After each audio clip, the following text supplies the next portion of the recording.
You have heard about World War I. Pretty exciting stuff, isn't it? Now, how does the war concern you and me? Have you heard of the Zeppelins? Did you know that not only were they used in the war, they also flew over and attacked Warsaw 99 years ago? Who would have thought that something that major could have happened in our quiet little town? So, what exactly is a Zeppelin? How did it become a significant feature of Germany's military campaign in World War I? And most importantly, why do we need to know about it? Well, the Zeppelin was an innovative flying machine, also referred to as a rigid airship.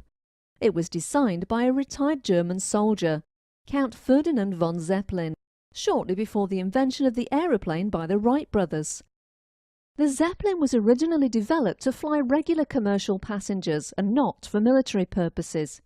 In fact, between 1910 to 1914, it did just that, carrying over 10,000 fare-paying passengers on over 1,500 flights across various destinations.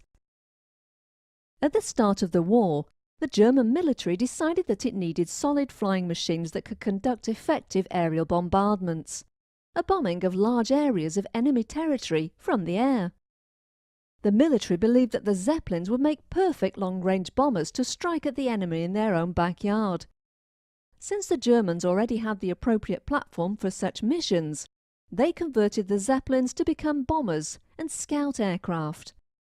Some of the key characteristics that made the Zeppelins the perfect war aircraft is its sheer size, measuring over 770 feet in length and over 100 feet in diameter.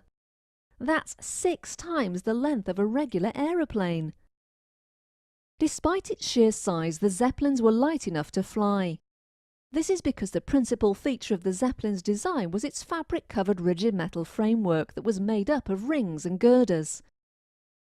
This frame was made of duralumin, a type of metal that's lighter than standard steel. It contained many individual gas bags that carried hydrogen, the type of gas that's light enough to help propel the Zeppelin upwards. The most interesting feature of the Zeppelin were the gas bags themselves. You're not going to believe what they were made of. Care to guess? Well, time's up. I'm just going to tell you. They were made from the intestines of a cow. Can you believe it? I wonder how many cows it took to make one Zeppelin, let alone hundreds. During production, German engineers discovered that the cow's intestines were not only light, they were also strong and durable enough to prevent leaks in the hydrogen gas. Talk about amazing scientific innovation. And to think we only thought cows are good for steak and milk. The Zeppelins were operated by the German Army and Navy separately during the war. The Navy used the Zeppelins to scout and observe enemy territory, whereas the Army used it for bombing campaigns.